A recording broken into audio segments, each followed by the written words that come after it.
जादुई कागज का घर। अचानक तेज बारिश शुरू हो जाती है और भयंकर बाढ़ आ जाती है। बाढ़ का पानी गांव के सब घरों में घुस जाता है और गांव के लोग घर छोड़कर इधर उधर भागने लगते हैं। ठाकुर की हवेली भी बाढ़ से नहीं बच पाती, मगर सोना का कागज का घर बाढ़ में भी शान से खड़ा रहता है। वो बाढ़ के पानी पर तैरने वाला जादुई घर बन जाता है। ये कहानी है कागज के खिलौने बनाकर बेचने वाली गरीब सोना की। सोना अपने पति अमर और बेटी लता के साथ दीपालपुर गांव में रहती थी। वो रंग बिरंगे कागज से तरह तरह के खिलौने बनाकर गांव के बाजार में बेचती थी। लो भाई, आ गई सोना, कागज के खिलौने वाली सोना। कागज की नैया, कागज का सिपहिया, कागज का घर, कागज के फूल, जो अच्छा लगे खरीद लो। ए सोना, ये कागज का फिरकी और नैया कितने का दिया बहन? ना कम ना ज्यादा, सब मिलके 50-50 रुपया। कहो तो दूं? हाँ, ये दे दो। सोना कागज के ऐसे सुंदर खिलौने बनाती थी कि देखने वालों की नजर उन पर से हटने का नाम ही नहीं लेती थी, और इसीलिए उसके खिलौने हाथों हाथ बिक जाते थे। हेलो, बिक गया सब माल, आज तो अच्छी कमाई हो गई। एक दिन सोना बाजार में खिलौने बेच रही थी कि तभी उसके पास एक गाड़ी आकर रुकती है। उसमें से सोना का पति अमर और 2 महिलाएं बाहर आती हैं। सोना, ये दोनों तुमसे मिलना चाहती हैं। देखिए, मेरा नाम नेहा है, हमारा कागज के खिलौने का कारोबार है। हमने सुना है कि आपके गांव में कई महिलाएं कागज के खिलौने बनाती हैं, इसीलिए हम आपके गांव में कागज के खिलौने बनाने की एक छोटी सी प्रतियोगिता रखने जा रही हैं। उस प्रतियोगिता में जो महिला प्रथम आएगी उसे हमारी तरफ से 1 लाख का इनाम मिलेगा और उसके बनाए सब खिलौने हम खरीदेंगे भी। ये सुनकर सोना बहुत खुश होती है और उन महिलाओं से कहती है, पर इससे आमदनी कितना होगी मेम साहब? पूरा महीना खिलौने बनाओगी तो समझो लाख भर की कमाई हो जाएगी आपकी।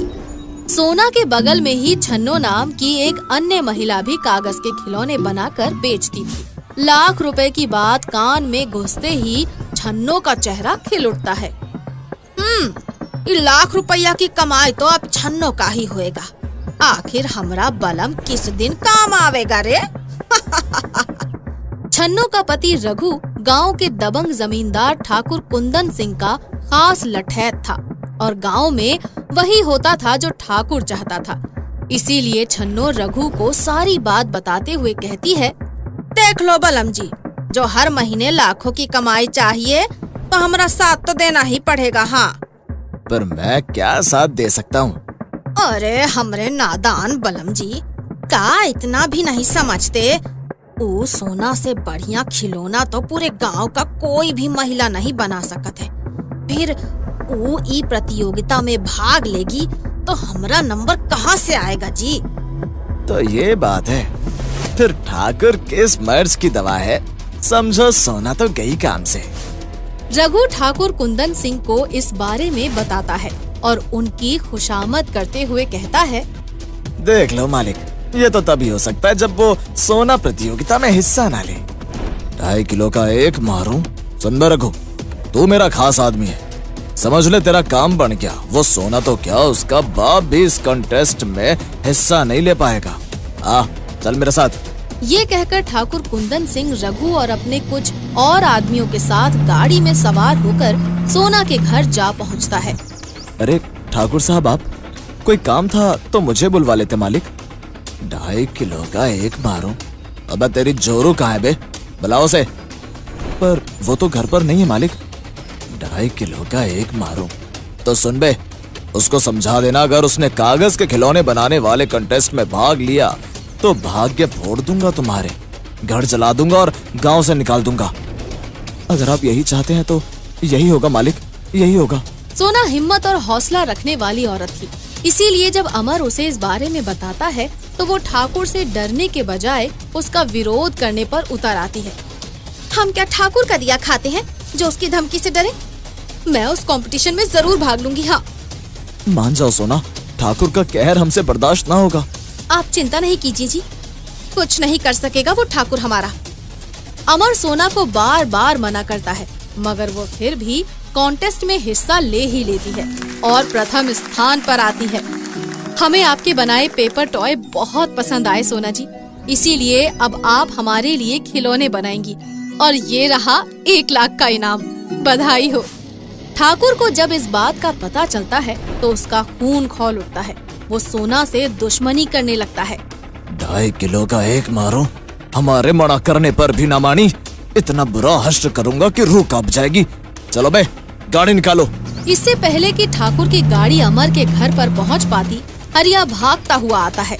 अमर बेटा, जान बचानी है तो भाग लो। ठाकुर तुम पर कहर बरपाने के लिए आने ही वाला है। अब हम क्या डरते हैं ठाकुर से जो भागकर छिप जाएं? बस अब चुप कर और हरिया के घर चल, वरना ठाकुर हम सबको मार डालेगा। हरिया और अमर के समझाने पर सोना उनके साथ जाने को मान जाती है और तभी ठाकुर वहाँ आ पहुँचता है। 2.5 किलो का एक मारो, कहाँ मर गया बे अमर? बाहर आ। मालिक, लगता है हमारे आने से पहले कहीं जा छिपा। 2.5 किलो का एक मारो तो फिर देखते क्या हो बे, आग लगा दो घर में।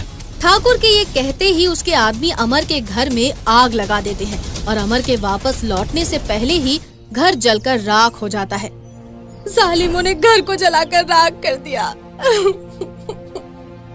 पर शुक्र भगवान का कि हम तो जिंदा है ना सोना, अब हम इस गांव में नहीं रहेंगे।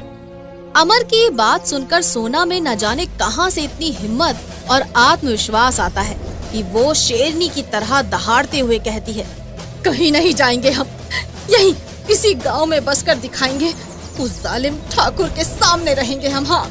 इस हादसे के बाद अमर का परिवार गांव के बाहर आकर डेरा डाल लेता है।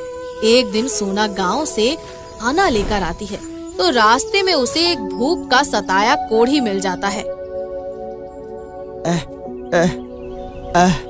क्या हुआ, भूखे हो? बोलो भाई, खाना चाहिए? सोना को उस पर दया आ जाती है और वो जैसे ही उसको खाना देने लगती है, अचानक ही उसकी नजर कोढ़ी के हाथों पर पड़ती है। उसके दोनों हाथ कोढ़ से गल सड़ गए थे और वो खुद खाना खाने में लाचार था। ये देख सोना खुद से कहती है, कितनी तकलीफ में है, खुद खा ही नहीं सकता और कोई खिलाएगा नहीं तो भूख से तड़प कर मर जाएगा। क्या करूं? क्यों ना मैं इसे अपने हाथों से खाना खिला दूं?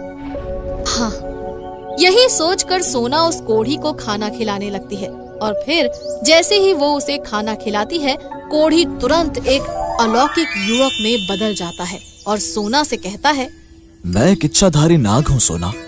मैं तुम्हारी दुख तकलीफ से वाकिफ हूँ।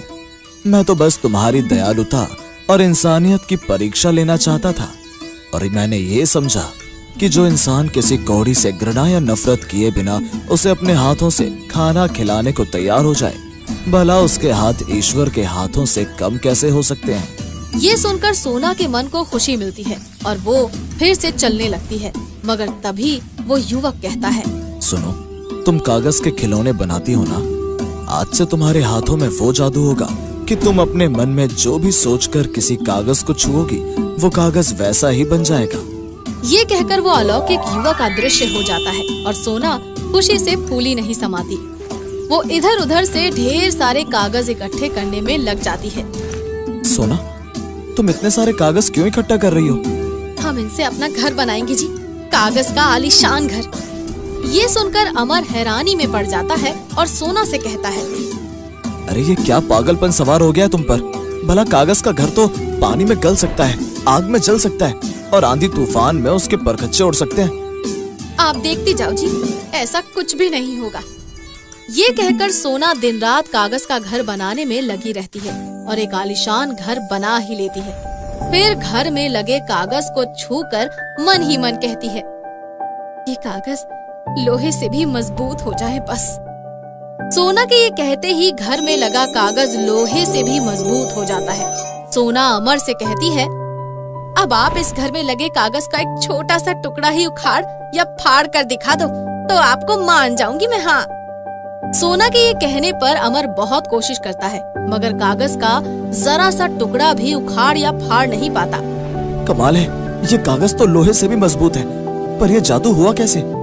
अमर के ये कहने पर सोना उसे सारी सच्चाई बता देती है और फिर जो भी उनके कागज के घर को देखता है हैरान रह जाता है। अरे देखो देखो, सोना का कागज का बना घर तो कितना आलीशान है। दैया, इसका आगे तो बड़ा बड़ा कोठी बंगला भी फेल हो जाए।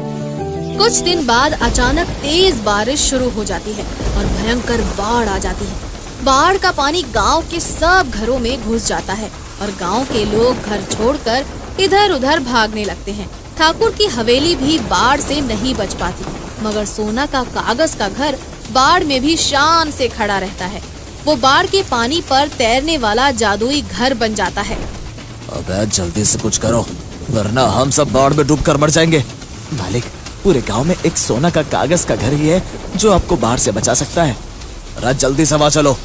ठाकुर जैसे तैसे करके सोना के कागज के घर में पहुंचता है और सोना से माफी मांगते हुए कहता है, हमें माफ कर दो सोना, और हमें और हमारे परिवार को बाढ़ से बचा लो। आप सब अंदर आ जाइए ठाकुर साहब। कुछ दिन बाद बाढ़ का पानी उतर जाता है और उसके साथ ही ठाकुर का घमंड भी टूट जाता है। वो सोना से कहता है, अगर हमारे गांव में सबके पास ऐसे कागज के घर हो तो बाढ़ में सब सुरक्षित रह सकते हैं। क्या तुम हम सबके लिए कागज के घर बना सकती हो? सारा खर्चा मैं उठाऊंगा। ये सुनकर सोना और सब गांव वाले बहुत खुश होते हैं और फिर कागज के घर बनाने में सोना की मदद करने लगते हैं। कुछ ही दिनों में सबके घर बन जाते हैं और फिर दीपालपुर कागज के घरों वाला एक नया गांव बन जाता है।